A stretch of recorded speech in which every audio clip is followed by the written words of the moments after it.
Saudara, 4 Menteri Jokowi hadir di Mahkamah Konstitusi untuk memberi keterangan di sidang sengketa hasil Pilpres menyusul nama Presiden Jokowi yang sering disebut Timnas Anies Mohaimin dan Ganjar Mahfud sejak awal sidang. Apa saja keterangan penting dari para menteri di sidang MK? Lengkapnya kami hadirkan berikut ini di catatan Kompas TV. Bukan sekali nama Presiden Joko Widodo disebut-sebut dalam sidang sengketa hasil Pilpres di Mahkamah Konstitusi. Kuasa hukum Timnas Amin menuding ada intervensi Presiden di Pilpres 2024 yang membuat perolehan suara pasangan Prabowo Gibran meroket, salah satunya lewat penyaluran bansos. Sementara tim hukum Ganjar Mahfud menduga Presiden Jokowi melakukan nepotisme di Pilpres untuk memenangkan pasangan Prabowo Gibran satu putaran. Nama Jokowi disebut di sidang Mahkamah Konstitusi menghadirkan 4 menteri, antara lain Menko PMK Muhadjir Effendi, Menko Perekonomian Erlangga Hartarto, Menteri Keuangan Sri Mulyani, dan Menteri Sosial Tri Risma hari ini.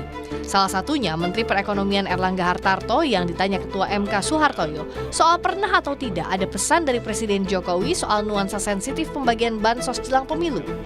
Erlangga menegaskan tak ada ekstra program terkait pemilu.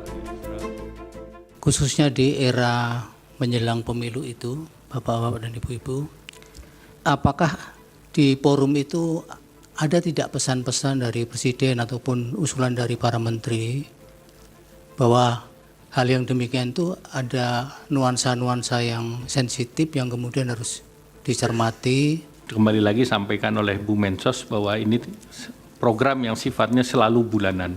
Jadi tidak ada ekstra program yang terkait dengan pemilu. Tidak ada sama sekali.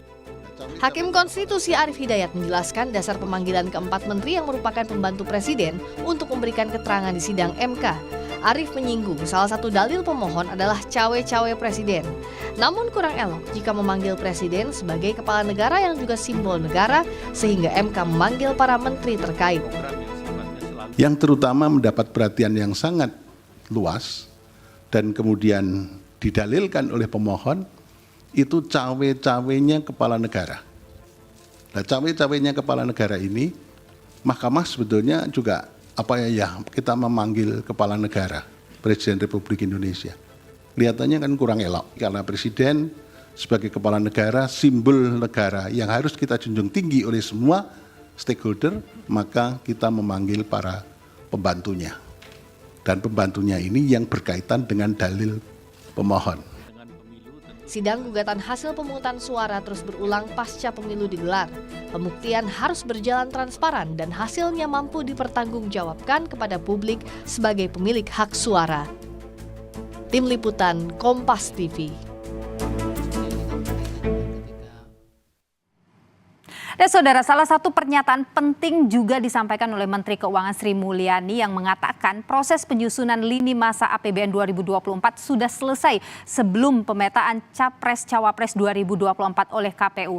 Sehingga Menkyu menegaskan penyusunan APBN 2024 tidak dipengaruhi sosok Capres-Cawapres. Bahkan penetapan Undang-Undang APBN 2024 telah selesai sebelum batas waktu pendaftaran pasangan calon presiden, wakil presiden yang dijadwalkan pada tanggal 25 Oktober 2023. Dengan demikian, dapat kami pastikan penyusunan APBN 2024 dan penetapan menjadi undang-undang tidak dipengaruhi oleh siapa-siapa yang akan maju menjadi pasangan calon presiden dan wakil presiden pada pemilu 2024. Mahkamah Konstitusi diharapkan memutus tidak saja berdasarkan keterangan yang tampak atau muncul di persidangan, tetapi sangat bisa lebih dari itu.